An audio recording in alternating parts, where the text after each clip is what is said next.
ನಮಸ್ಕಾರ. K2 ಕನ್ನಡ ನ್ಯೂಸ್ಗೆ ಸ್ವಾಗತ. ವೀಕ್ಷಿಸಿ ಈ ದಿನದ ಸುದ್ದಿಗಳ ರೌಂಡ್ ಅಪ್.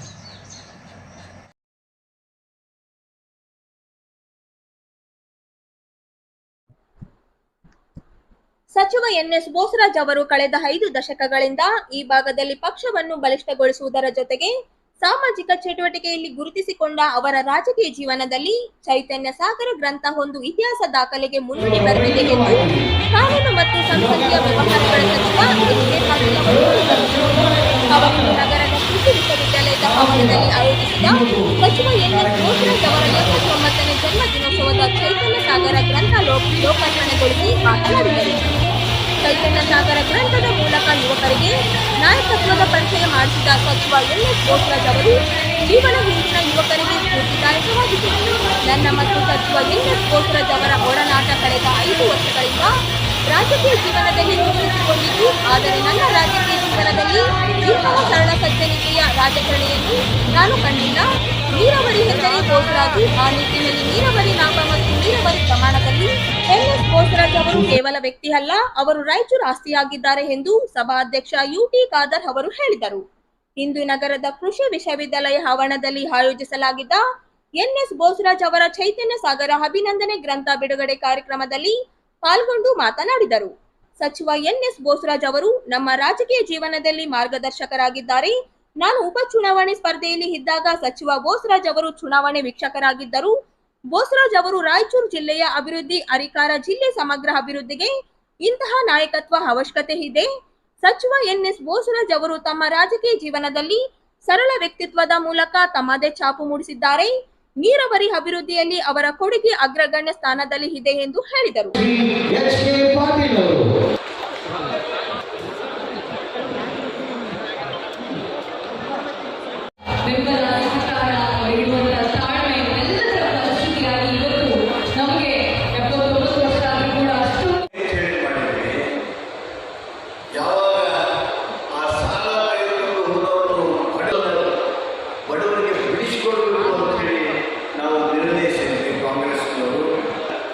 ಮಹಿಮೆ ತಗೊಂಡು ಅವೆಲ್ಲವುಗಳನ್ನು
ಈ ರಾಯಚೂರು ಭಾಗದಲ್ಲಿದ್ದಂಥ ಒಂದು ದೊಡ್ಡ ಡಿಸ್ಟ್ರಿಬ್ಯೂಟರಿ, 53ನೇ ಡಿಸ್ಟ್ರಿಬ್ಯೂಟರಿ, 63ನೇ ಡಿಸ್ಟ್ರಿಬ್ಯೂಟರಿಯನ್ನು ನಾನು ವೀಕ್ಷಣೆ ಮಾಡಕ್ಕೆ ಹೋಗಿದ್ದೆ. ನಾನು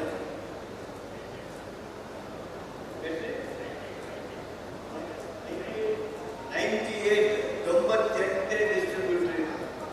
ಆ ಡಿಸ್ಟ್ರಿಬ್ಯೂಟರಿ ಇನ್ಸ್ಪೆಕ್ಷನ್ ಮಾಡಕ್ಕೆ ಹೋದಾಗ, ವೀಕ್ಷಣೆ ಮಾಡಕ್ಕೆ ಹೋದಾಗ, ಅವಾಗ ನಾನು ನೀರಾವರಿ ಸಚಿವ ಆಗಿದ್ದೆ. ಮುಂಜಾನೆ 8 ಗಂಟೆಯಿಂದ ನನ್ನ ಕಾರ್ಯಕ್ರಮ ಪ್ರಾರಂಭ ಆಗಿದೆ. ಆ ಡಿಸ್ಟ್ರಿಬ್ಯೂಟರಿ ವೀಕ್ಷಣೆ ಮಾಡಿದ್ದು ನಾನು 1 ಗಂಟೆ 15 ನಿಮಿಷ ಆಗಿತ್ತು. ರಾತ್ರಿ 1 ಗಂಟೆ 15 ನಿಮಿಷ. ಅಂದರೆ ಅಷ್ಟು ಪೂರ್ಣವಾಗಿ ಮಂತ್ರಿ ಒಬ್ಬನಿಗೆ ತೋರಿಸ್ಬೇಕು, ಆದೇಶಗಳನ್ನು ಕೊಡಿಸ್ಬೇಕು, ಅಧಿಕಾರಿಗಳನ್ನ ಕೆಲಸಕ್ಕೆ ಹಚ್ಚಬೇಕು ಅಂತೇಳಿ ರಾತ್ರಿ 1:15 ವೀಕ್ಷಣೆ ಮುಗಿಸಿ ನಮ್ಮಲ್ಲೇ ಊಟ ಉಪಚಾರ ಆಯ್ತು. ಅಂದರೆ ಕೆಲಸಗಳನ್ನ ಹ್ಯಾಕ್ ಮಾಡಿಸ್ಬೇಕು. ನೀರು ಬಿಡಿಸೋ ಟ್ಯಾಂಕ್ ಬಂತಂದ್ರದ್ದು ಬೋಸ್ ರಾಜ್ಯವರಿಗೆ ಮೈಯ ದೇವರ ಬಂದಿರ್ತದೆ. ಇನ್ನಿಷ್ಟು ಬಿಸೆಕ್ಸ್ ಬಿಡಿಸ್ರಿ, ಅಷ್ಟು ಬಿಸೆಕ್ಸ್ ಬಿಡಿಸ್ರಿ, ಇವತ್ತು ಬಿಡಿಸ್ರಿ, ಅದೇನಾದ್ರು ಇದಾಗಿದೆ ಹೊಡೆದ ಅದನ್ನು ತಕ್ಷಣ ರಿಪೇರಿ ಮಾಡಿಸ್ರಿ. ಇವೆಲ್ಲಗಳು ಜನಪರವಾಗಿರ್ತಕ್ಕಂಥ ನಿಲುವೇನಲ್ಲ. ಈ ಜನಪರವಾಗಿರ್ತಕ್ಕಂಥ ನಿಲುವುಗಳನ್ನು ತಾಳಿರ್ತಕ್ಕಂಥ ಬೋಸ್ ರಾಜ್ಯವರು ಇವತ್ತು ನಿಜವಾಗಿಯೂ ಸಂತೋಷದಿಂದ ಇರಬೇಕು. ನಿಮ್ಮ 79ನೇ ಜನ್ಮ ದಿನೋತ್ಸವ ದಿವಸ ಇಷ್ಟು ದೊಡ್ಡ ಸಂಖ್ಯೆಯೊಳಗೆ ಬಂದು ಎಲ್ಲರೂ ನಿಮ್ಗೆ ಶುಭಾಶಯ ಹೇಳ್ತಾರೆ. ನಿಮ್ಗಿಂತ ಹಿರಿಯರು ಬಂದು ಆಶೀರ್ವಾದ ಮಾಡ್ತಾರೆ, ನಿಮ್ಗಿಂತ ಕಿರಿಯರು ಬಂದು ಆಶೀರ್ವಾದ ಪಡ್ಕೊತಾರೆ. ಇಷ್ಟು ಪ್ರೀತಿ, ವಿಶ್ವಾಸ ಇದೇನು ಗಳಿಕೆ ಆಗಿದೆ, ಅದು ನಿಮ್ಮ ಬದುಕಿನ ಬಹುದೊಡ್ಡ ಸಾಧನೆ ಹಾಗೂ ಸಮಾಧಾನದ ಅತಿಶಯೋಕ್ತಿ ಆಗಿದೆ. But I was telling that Mr. Bosraj is not just a people of Raichur. Whether a challenge has come to Congress party in any of the districts or any of the states, Mr. Bosraj is remembered by either our AICC President Sonia Gandhi ji, Rahul Gandhi ji, or Mallikarjun Kharge ji. This is not a pride thing for us. And I tell you, his efforts, his participation, his leadership has proved that he can organize a party even when it is at scratch. That he has shown by organizing the Indicate Congress in this part of our state, and the success of Telangana during his secretaryship has also shown the same result, for which everyone who have associated with him are proud of his achievement in politics. ಜನರ ಧ್ವನಿಯಾಗಿ, ಜನರ ಪರವಾಗಿ, ಬಡವರ ಪರವಾಗಿ, ನಮ್ಮ ಭಾಗದ ಪರವಾಗಿ ಈ ಪ್ರಮಾಣದ ಹೋರಾಟ ಮಾಡಿರ್ತಕ್ಕಂಥ ಮಾನ್ಯ ಬೋಸ್ ರಾಜರು. ನನಗೆ ಗೊತ್ತಿಲ್ಲ, ಯಾಕಂದರೆ ಅವರು ನನ್ನ ಜೊತೆಗೆ ನಡ್ಕೊಳ್ಳೋ ರೀತಿ ನೋಡಿದರೆ ನಾನು ಅವ್ರಿಗೆ ಏನನ್ಬೇಕು ಅಂತ ಆಶ್ಚರ್ಯ ಅನಿಸ್ತಿರ್ಲಿಲ್ಲ ನನಗೆ. ನನ್ನ ತಂದೆಯವರ ಜೊತೆಗೆ ಅವರು ಅತ್ಯಂತ ಆತ್ಮೀಯವಾಗಿ ನಡ್ಕೊಂಡಿದ್ದರು.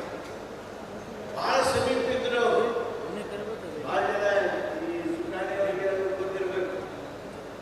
H. ಪಾಟೀಲ್ ಬೋಸರಾಜ್ ಆಗಿದ್ದರು ಅಂದ್ರೆ ಅದು ಸುಖಾಣಿಯವರಿಗೆ, ಕೆಲವು ಹಿರಿಯ ನಾಯಕರ ಅವ್ರಿಗೆ ಆ PV ನಾಯಕರ ಜೊತೆಗಿದ್ದಂಥ ಸಂಪರ್ಕ, ಅವೆಲ್ಲದನ್ನ ನಾನಿವತ್ತು ನೆನಪಿಸಿಕೊಂಡಾಗ ಅವತ್ತಿನಿಂದ ಇವತ್ತಿನವರೆಗೆ ಕಾಂಗ್ರೆಸ್ಸಿನ ನಿಷ್ಠೆ ಅವರನ್ನು ತೋರಿಸಿದ್ದಾರೆ. ಅದನ್ನು ನಾನು ಅತ್ಯಂತ ಅಭಿಮಾನದಿಂದ ಗೌರವಿಸ್ತಾ, ಆ ಪಕ್ಷದ ಅಭಿಮಾನ ನಿಷ್ಠೆಯ ಜೊತೆಗೆ ನಾಯಕ ನಿಷ್ಠೆಗಳನ್ನು ಅವರಿಂದ ನಾವೆಲ್ಲ ಕಲ್ಕೋಬೇಕು. ಆ ರೀತಿಯ ವ್ಯಕ್ತಿತ್ವ ಮಾನ್ಯ ಬೋಸರಾಜರು. ಅದರ ಜೊತೆಗೆ ಜನಪರ ಧ್ವನಿಯಾಗಿರ್ತಕ್ಕಂಥವರು, ಈ ಪ್ರದೇಶದ ಧ್ವನಿಯಾಗಿರ್ತಕ್ಕಂಥವರು, ಈ ಭಾಗದ ಜನರ ನೋವು ನಿಲುವುಗಳಿಗೆ ಸದಾ ಸ್ಪಂದಿಸುವವರು, ಕಾಂಗ್ರೆಸ್ ಅನ್ನ ಗಟ್ಟಿಗೊಳಿಸಿದವರು ನಮ್ಮ ಬೋಸರಾಜವರು. ಅವರ ಅನುಭವದಿಂದ ಹೊರಹೊಮ್ಮಿರ್ತಕ್ಕಂಥ ಅನೇಕ ವಿಷಯಗಳು ಬರೋದಕ್ಕೆ ಇವತ್ತು ಚೈತನ್ಯ ಸಾಗರ ಪುಸ್ತಕ ಇವತ್ತು ಲೋಕಾರ್ಪಣೆ ಆಗಿದೆ. ಈ ಚೈತನ್ಯ ಸಾಗರ ನಿಜವಾಗಿಯೂ ಯುವಕರಿಗೆ ಪ್ರೇರಣೆ ಸ್ಫೂರ್ತಿಯನ್ನು ನೀಡ್ತದೆ ಅಂತೇಳಿ ಹಾರೈಸಿ ಮತ್ತೊಮ್ಮೆ ಮಾನ್ಯ ಬೋಸರಾಜ್ ಅವರಿಗೆ ಎಲ್ಲ ಗೆಲುವು ಅಥವಾ ಕೆಲಸ ಅವರ ಒಬ್ಬರ ಕಾರಣ ಅಲ್ಲದಕ್ಕೆ ಅವರು ಇಷ್ಟು ಜನಪ್ರಿಯ ಆಗಬೇಕಾಗಿದ್ದರೆ ಅವರ ಧರ್ಮಪತ್ನಿ ಶ್ರೀಮತಿ ಕೃಷ್ಣಾವಳಿ ಬೋಸರಾಜ್ ಅವರು ವಿಶೇಷ ಕಾರಣ. ಅವರ ಆತಿಥ್ಯ, ಅವರ ಒಂದು ಸೇವೆಗಳು, ಬೋಸರಾಜ್ ಅವರ ವಿಶೇಷ ಸೇವೆಗಳು ಇವತ್ತು ಜನರ ಪ್ರೀತಿಯನ್ನು ಗಳಿಸಿಕೊಂಡು ಅವರ ಬಲದಿಂದ ಅವರ ವಿಶೇಷ ಧರ್ಮಪತ್ನಿಯಾಗಿ ಅವರು ಹೊಂದಿರತಕ್ಕಂಥ ಬಲದಿಂದ ಬೋಸರಾಜ್ ಅವರು ದೊಡ್ಡ ಎತ್ತರಕ್ಕೆ ಬಂದಿದ್ದಾರೆ.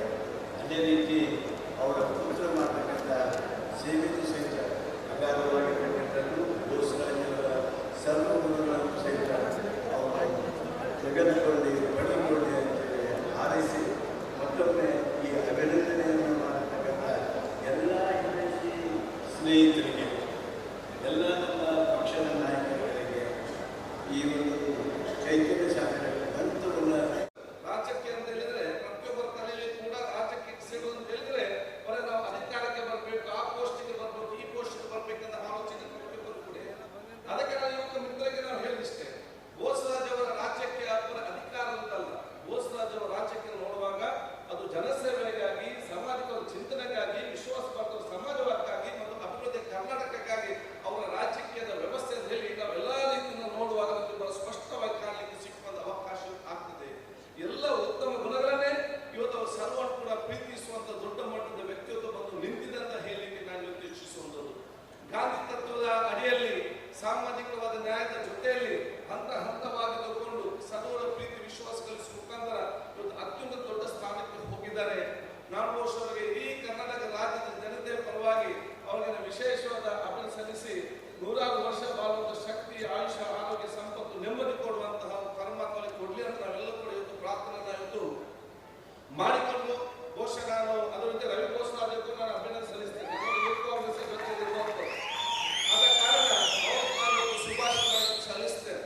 ನಾನು ಯಾವುದೋ ಮಾತು ಹೇಳ್ತೇನೆ ರವಿ ಹತ್ರ, ನಾನು ಯಾವ ಚರ್ಚೆ ನಾನು ಹೇಳ್ತಿದ್ದೇನೆ, ರಾಜ್ಯಕ್ಕೆ ಮಕ್ಕಳಿಗೆ ರಾಜ್ಯಕ್ಕೆ ವ್ಯಕ್ತಿಯಾಗಿ ಬಹಳ ಕಷ್ಟ ಇದೆ, ಅಷ್ಟು ಸುಲಭ ಇಲ್ಲ.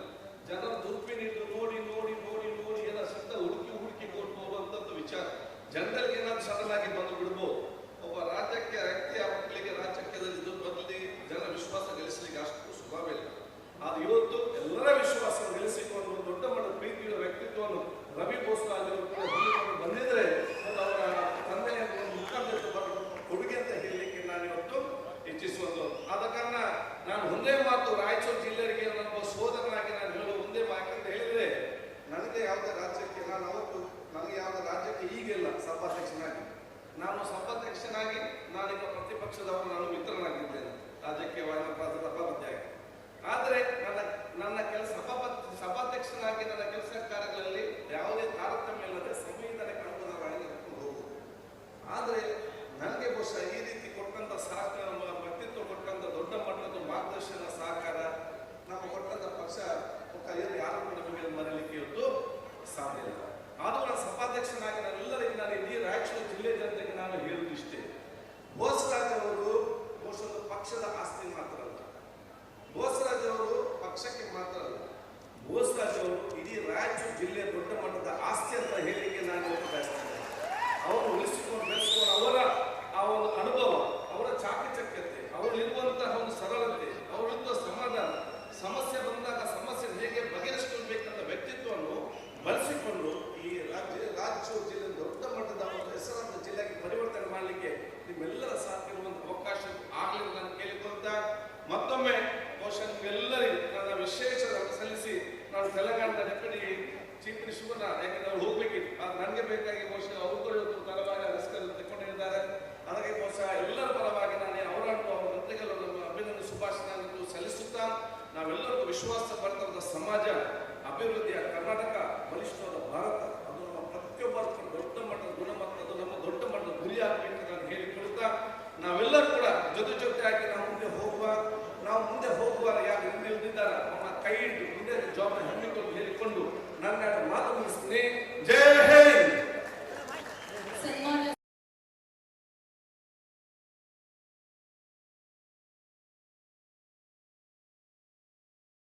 ಪರಿಸರ ಸಂರಕ್ಷಣೆ ನಮ್ಮೆಲ್ಲರ ಜವಾಬ್ದಾರಿ. ಕೆಡಗಣ್ಣಪ್ಪ ಜೂನ್ 21 ತಾಲೂಕಿನ ಮಠಮಾರಿ ಗ್ರಾಮದ ಕೆಪಿಸಿಸಿ ಸರ್ಕಾರಿ ಪ್ರೌಢಶಾಲೆಯಲ್ಲಿ ಪ್ರಧಾನಿ ಮಂತ್ರಿಗಳ ಒಂದು ಗಿಡ ತಾಯಿಗಾಗಿ ಅಭಿಯಾನದ ಘೋಷವಾಕ್ಯದಡಿ ಸಸಿ ನೆಡುವ ಕಾರ್ಯಕ್ರಮ ಹಮ್ಮಿಕೊಳ್ಳಲಾಯಿತು.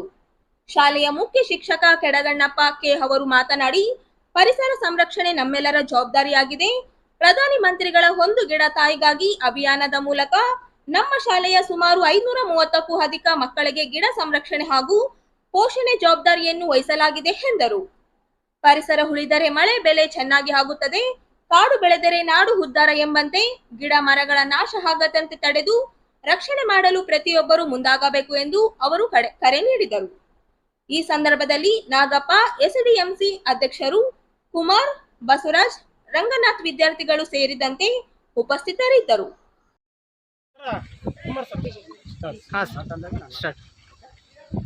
ಇವತ್ತು KPS ಮಠಮಾರಿ ಪ್ರೌಢಶಾಲೆಯಲ್ಲಿ ಮಾನ್ಯ ಪ್ರಧಾನಮಂತ್ರಿಗಳ ಮಹಾಶಯದೊಂದಿಗೆ ಏಕ್ ಪೇಡ ಮಾಕೆಲಿಯೆ ಅನ್ನೋ ಕಾರ್ಯಕ್ರಮದಡಿ ನಮ್ಮ ಶಾಲೆಯಲ್ಲಿ ಸುಮಾರು ಈ ದಿನ ಎಲ್ಲ ವಿದ್ಯಾರ್ಥಿಗಳಿಗೆ ಸುಮಾರು 520 ವಿದ್ಯಾರ್ಥಿಗಳಿಗೂ ಒಂದೊಂದು ಗಿಡವನ್ನು ವಿತರಿಸಿ ಆ ಮಕ್ಕಳಿಗೆ ಜವಾಬ್ದಾರಿಯನ್ನು ವಹಿಸೋದ್ರ ಮೂಲಕ ಅವುಗಳನ್ನು ಬೆಳೆಸೋದು, ಸಾಕೋದು, ನಿರ್ವಹಣೆ ಎಲ್ಲವನ್ನು ಸಹ ಮಕ್ಕಳಿಗೆ ನಾವು ವಹಿಸಿದ್ದೀವಿ.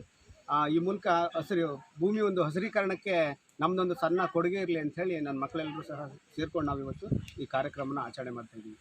ಈ ಕಾರ್ಯಕ್ರಮಕ್ಕೆ ಅತ್ಯಂತ ಮುಖ್ಯವಾದ ಪ್ರೇರಣೆ ಅಂತ ಹೇಳಿದ್ರೆ ನಮ್ಮ ಶಾಲೆಯ ಅತ್ಯಂತ ಉತ್ಸಾಹಿ SDMC ಅಧ್ಯಕ್ಷರಾದಂಥ ನಾಗಪ್ಪನವರು, ಹಿರಿಯ ಶಿಕ್ಷಕರಾದ ಕುಮಾರ್ ಸಾರು, ಬಸವರಾಜ್ ಸಾರು, ಅವೆಲ್ಲ ನನ್ನ ಶಿಕ್ಷಕ ಬಂಧುಗಳು ಹಾಗೂ ಊರಿನ ಎಲ್ಲ ಪ್ರಮುಖರು ಈ ಕಾರ್ಯಕ್ರಮಕ್ಕೆ ಅತ್ಯಂತ ಉತ್ಸುಕತೆಯಿಂದ ಕೈ ಜೋಡಿಸಿರೋದ್ರಿಂದ ಈ ಕಾರ್ಯಕ್ರಮ ಯಶಸ್ವಿಯಾಗಲಿ ಅಂತ ನಾನು ತಿಳ್ಕೊಳ್ತೀನಿ.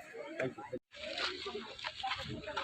ಹಾಂ ಸರ್, ಇಂದು ಕರ್ನಾಟಕ ಪಬ್ಲಿಕ್ ಸ್ಕೂಲು ಮಠಮಾರಿ ಶಾಲೆಯಲ್ಲಿ SDMC ಅಧ್ಯಕ್ಷರು, ಉಪಾಧ್ಯಕ್ಷರು ಹಾಗೂ ಸರ್ವ ಸದಸ್ಯರು ಹಾಗೂ ಎಲ್ಲ ಗುರುವೃಂದವರು ಹಾಗೂ ಎಲ್ಲ ಮುದ್ದು ಮಕ್ಕಳು ಸೇರಿ ಒಂದು ಗಿಡ ನೆಡುವ ಕಾರ್ಯಕ್ರಮವನ್ನು ಹಮ್ಮಿಕೊಂಡಿದ್ದೇವೆ. ಇವತ್ತು 200 ಸಸಿಗಳನ್ನು ಪ್ರತಿಯೊಂದು ಮಗುವಿಗೆ ಒಂದೊಂದು ಮರವನ್ನು ಕೊಟ್ಟು ಒಂದು ಒಳ್ಳೆಯ ಈ ವಾತಾವರಣ ಮಕ್ಕಳಲ್ಲಿ ಓದುವ ಮನೋಭಾವನೆ ಬಂದು ಈ ಮರದ ಕೆಳಗಡೆ ಕುಂತು ಅಂತೇಳಿ ಒಂದು ವಿಚಾರ ಮಾಡಿ ಇವತ್ತೆಲ್ಲ ಸಸಿ ನೆಡುವ ಕಾರ್ಯಕ್ರಮವನ್ನು ಹಮ್ಮಿಕೊಂಡಿದ್ದೇವೆ. ನಮ್ಮ ಹೆಸರು ನಾಗಪ್ಪ ಅಂತೇಳಿ SDMC ಅಧ್ಯಕ್ಷರು.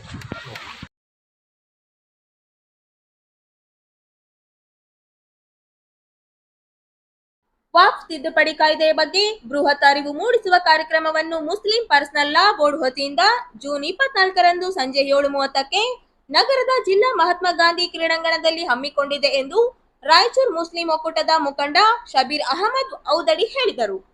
ಅವರಿಂದು ಮಾಧ್ಯಮಗೋಷ್ಠಿಯನ್ನು ಉದ್ದೇಶಿಸಿ ಮಾತನಾಡಿ, ವಾಕ್ಫ್ ತಿದ್ದುಪಡಿ ಕಾಯ್ದೆಯು ಮುಸ್ಲಿಂ ಜನಾಂಗಕ್ಕೆ ಕಾರಣ ಕಾಯ್ದೆಯಾಗಿದೆ. ಸಮುದಾಯದ ಧಾರ್ಮಿಕ ಹಕ್ಕನ್ನು ಕಸಿದುಕೊಳ್ಳುತ್ತದೆ. ಇದೊಂದು ಪಕ್ಷಪಾತ ಸ್ವರೂಪದ ಕಾಯ್ದೆಯಾಗಿದೆ ಎಂದರು. ವಾಕ್ಫ್ ಮಂಡಳಿಗಳಲ್ಲಿ ಮುಸ್ಲಿಮೇತರ ಸದಸ್ಯರನ್ನು ಮತ್ತು ಸರ್ಕಾರದಿಂದ ನೇಮಿಸಲ್ಪಟ್ಟ ಅಧಿಕಾರಿಗಳನ್ನು ನೇಮಿಸುವ ಮೂಲಕ ಧಾರ್ಮಿಕ ತಾರತಮ್ಯ ಮಾಡುತ್ತಿದೆ. ದೇಶದ ಎಲ್ಲ ಪ್ರಜ್ಞಾವಂತ ನಾಗರಿಕರು, ಬುದ್ಧಿಜೀವಿಗಳು ಇದನ್ನು ವಿರೋಧಿಸಬೇಕು ಎಂದು ತಿಳಿಸಿದರು. ಜಾತ್ಯತೀತ ಪ್ರಜಾಸತ್ತಾತ್ಮಕ ಧರ್ಮ ನಿರಪೇಕ್ಷವಾಗಿರುವ ದೇಶದಲ್ಲಿ ಒಂದು ಸಮುದಾಯವನ್ನು ಗುರಿಯಾಗಿಸಿಕೊಂಡು ಕಾಯ್ದೆ ರೂಪಿಸಿದಂತಿದೆ. ಇದು ದೇಶದ ನಾಗರಿಕರಲ್ಲಿ ತಾರತಮ್ಯ ಮತ್ತು ವಿವಿಧತೆಯಲ್ಲಿ ಏಕತೆ ಇರುವ ದೇಶದ ಸಂವಿಧಾನದ ವಿರುದ್ಧವಾಗಿದೆ ಎಂದು ದೂರಿದರು. ಈ ಹಿನ್ನೆಲೆಯಲ್ಲಿ ಮುಸ್ಲಿಂ ಸಮುದಾಯಕ್ಕೆ ಮಾತ್ರವಲ್ಲದೆ ಎಲ್ಲ ಸಮುದಾಯಗಳು ವಿರೋಧಿಸಬೇಕಾಗಿದೆ. ಒಂದು ಸಮುದಾಯಕ್ಕೆ ಮಾಡಿದ ಅನ್ಯಾಯ ಮಾಡಿದ್ದು ಮುಂದಿನ ದಿನಗಳಲ್ಲಿ ಬೇರೆ ಬೇರೆ ಸಮುದಾಯಕ್ಕೆ ಅನ್ಯಾಯವಾಗುತ್ತದೆ. ಎಲ್ಲ ಸಮುದಾಯದ ಜನರು ಭಾಗವಹಿಸಲು ಕರೆ ನೀಡಲಾಗಿದೆ ಎಂದರು.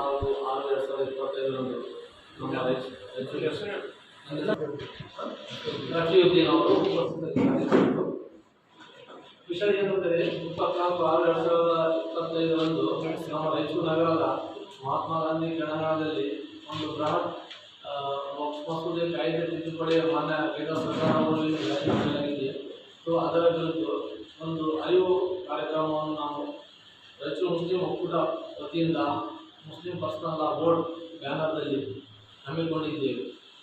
ಇದರ ಮೂಲ ಉದ್ದೇಶ ಏನೆಂದರೆ, ಈ ನಮ್ಮ ಕೇಂದ್ರ ಸರ್ಕಾರವು ವಕ್ಫ್ ತಿದ್ದುಪಡಿ ಕಾಯ್ದೆ ಜಾರಿ ಮಾಡಿದೆ. ಇದರಿಂದ ಮುಸ್ಲಿಮರಿಗೆ ಕಾರಣ ಕಾಯ್ದೆಯಾಗಿದೆ. ಸಮುದಾಯದ ಇದರಿಂದ ಏನಂದರೆ, ಸಮುದಾಯ ಮುಸ್ಲಿಂ ಸಮುದಾಯಕ್ಕೆ ಅಥವಾ ಯಾವುದೇ ಸಮುದಾಯದಲ್ಲಿ ನಮ್ಮ ಭಾರತ ಸಂವಿಧಾನವು ಎಲ್ಲ ಜಾತ್ಯತೀತವಾಗಿ ತಮ್ಮ ಮತದಲ್ಲಿ ಯಾವುದೇ ತರಹದ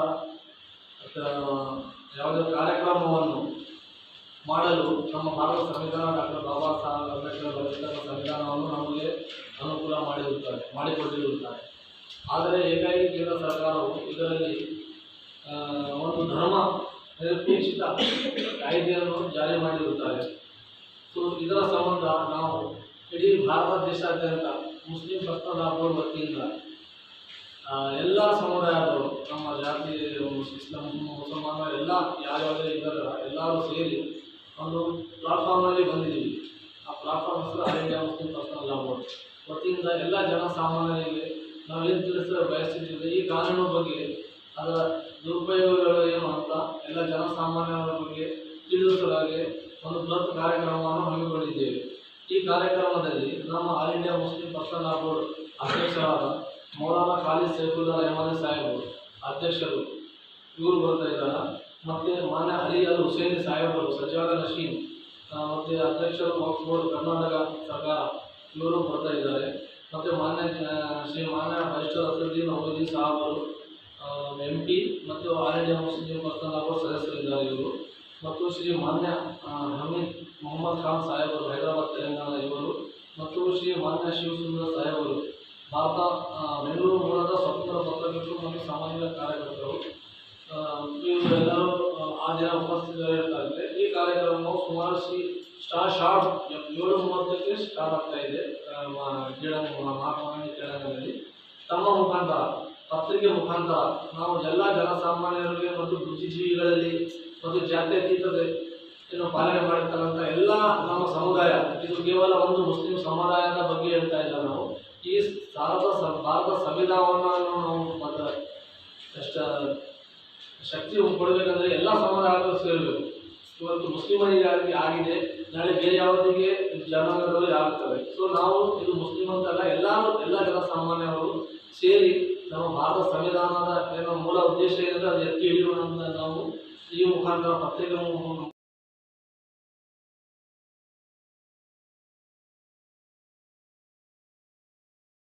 ಎಲ್ಲರೂ ಕಣ್ಮುಚ್ಚಿ ಬೆನ್ನನ್ನ ಬಾಗಿಸಬಾರ್ದು. ಮುಖ್ಯ ಕಾರ್ಯನಿರ್ವಾಹಕ ಅಧಿಕಾರಿಗಳು ಜಿಲ್ಲಾ ಪಂಚಾಯತ್ ರಾಯಚೂರಿಗೆ ಜೋರಾದ ಚಪ್ಪಾಳೆ ಮೂಲಕ ಕಾರ್ಯಕ್ರಮಕ್ಕೆ ಸ್ವಾಗತವನ್ನ ಕೋರೋಣ. ಒಂದು ಉದ್ಘಾಟನಾ ಕಾರ್ಯಕ್ರಮಕ್ಕೆ ಕಳೆಯನ್ನ ತಮ್ಮಕ್ಕೆ ಕೇಳಿಕೊಳ್ತೇನೆ. ಕೃಷ್ಣ ಸರ್, ಈ ಕಡೆ ಮುಖ ಕಾಣಲ್ಲ. ಓಕೆ, ಕೈ ಬಿಡ್ರಿ ನೀವು. ಕೈ ಬಿಡಿ ಸರ್, ನಿಂತ್ಕೊಳ್ಳಿ, ಸುಮ್ಮನೆ ನಿಂತ್ಕೊಳ್ರಿ.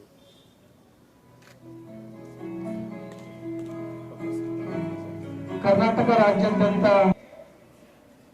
ಎಡ ಪಾದವನ್ನ ಮಡಚಿ ಬಲ ತೊಡೆಯ ಮೇಲೆ ನೇರವಾಗಿ ಕೂತ್ಕೊಳ್ತೀರಿ. ಬೆನ್ನು ನೇರವಾಗಿರ್ಲಿ. ಎರಡೂ ಕೈಗಳನ್ನ ನೇರವಾಗಿ ಮಾಡಿ ನಿಧಾನವಾಗಿ ಪರ್ವತಾಸನ ಸ್ಥಿತಿಗೆ ಬರ್ತೀರಿ. ಹಾಗೆ ನಮಸ್ಕಾರ ಬಂದ್ರೆ ನಮಸ್ಕಾರ ಸ್ಥಿತಿಯಲ್ಲಿ ಬರ್ತೀರಿ. ಪ್ರತಿಯೊಬ್ಬರು ನಮಸ್ಕಾರ ಸ್ಥಿತಿಯಲ್ಲಿರಬೇಕು. 3 ಸಾರಿ ಓಂಕಾರ ಮತ್ತು ಯೋಗ ದಿನಾಚರಣೆಯ ಪ್ರಾರ್ಥನೆ ಪ್ರತಿಯೊಬ್ಬರು. ಸಂಗತದ್ವಂ ಸಂವದದ್ವಂ. ನಿಮ್ಮ ಪಕ್ಕಕ್ಕೆ ಇಟ್ಕೊಳ್ತೀರಿ.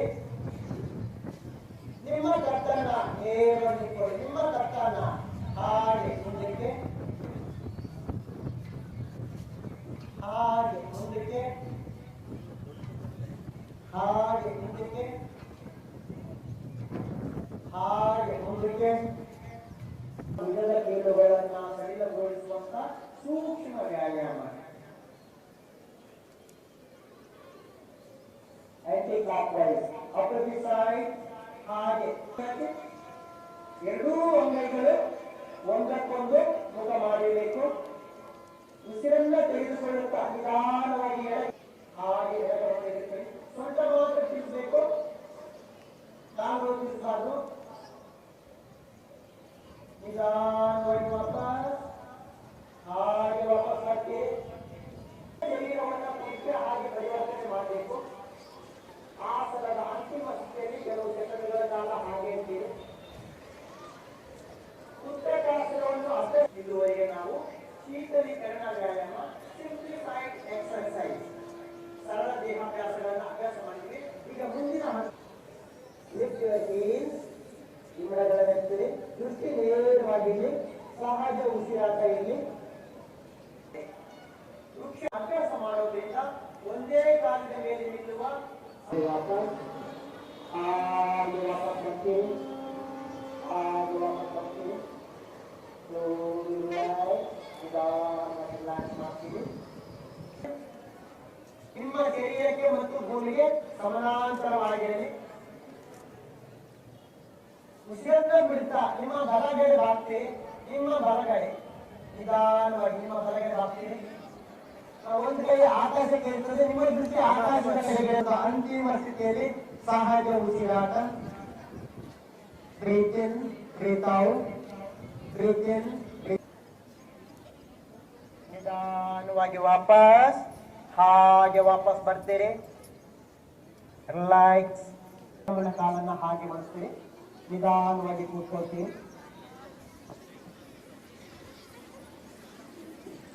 ಕುಳಿತು ಮಾಡುವ ಯೋಗಾಸನಗಳನ್ನೇ ಭದ್ರಾಸನ ಆಸನ, ಭದ್ರಾಸನ ನಿಶಬ್ದವಾಗಿರಬೇಕು. ಮುಂದಿನ ಆಸನ ವಜ್ರಾಸನ. ವಜ್ರ ಅಂದ್ರೆ ಗಟ್ಟಿಯಾದ ಕುಷ್ಠದ ಹತ್ತಿರ ನೇರವಾಗಿ ವಜ್ರಾಸನದಲ್ಲಿ ಕೂತ್ಕೊಳ್ತೀರಿ. ಬೆನ್ನು ನೇರವಾಗಿ ಕೈಗಳನ್ನು ನಿಮ್ಮ ಸೊಂಟ ಕಸ್ತೀರಿ.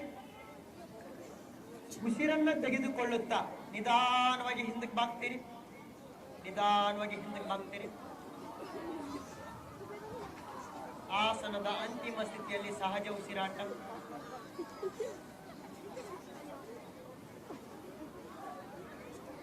ಪಾದದ ಮೇಲೆ ಹಾಗೆ ಹಿಂದಕ್ಕೆ ತಗೊಳ್ತೀರಿ. ನಿಮ್ಮ ಎಡ ಅಂಗೈಯನ್ನು ಎಡಪಾದದ ಮೇಲೆ ಹಾಗೆ ತಗೊಳ್ತೀರಿ. ಉಷ್ಟ್ರಾಸನ ನೇರವಾಗಿರ್ಬೇಕು.